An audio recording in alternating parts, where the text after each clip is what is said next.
Spanish armada হলো Elizabethan এজের সবথেকে গুরুত্বপূর্ণ একটা হিস্টোরিক্যাল ইভেন্ট। ঘটনাটা কি? ঘটনাটা হলো মেরি দি ফার্স্ট মারা যাওয়ার পর তার স্বামী স্পেনের রাজা ফিলিপ দি সেকেন্ড মেরির বোন মানে এলিজাবেথ দি ফার্স্টকে প্রপোজ করে বিয়ের জন্য।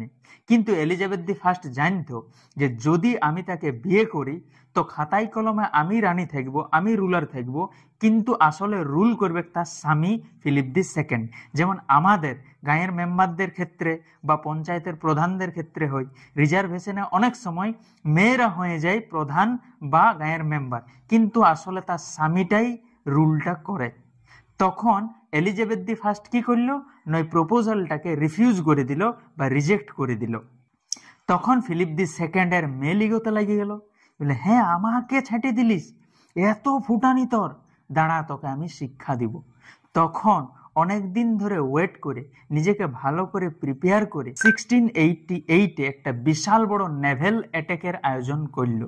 আর এই অ্যাটাকটার একটা তো উদ্দেশ্য ছিল এলিজাবেথকে শিক্ষা দেওয়া, কিন্তু আরেকটা উদ্দেশ্য হলো ইংল্যান্ডের প্রোটেস্ট্যান্ট শাসনটাকে হাঁটায় ওইখানে ক্যাথলিক শাসনকে স্থাপন করা।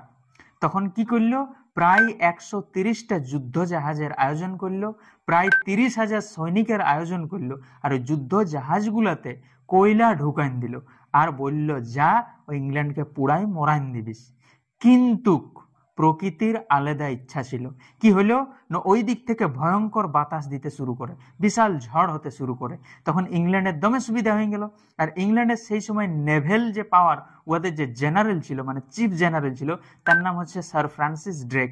ও একটা বুদ্ধি খাটাইলো যে যত জাহাজ ছিল সেই জাহাজগুলোয় কয়লা ঢুকাই মাচিস মারে মানে আগুন জ্বলায় ছেড়ে দিল, ছাড়লে বাতাস মার চাপনে ঢুকে গেল, আর ইয়াদের জাহাজগুলোকে মারলো, ইয়াদের জাহাজও জ্বললো, লোকগুলাও মরল।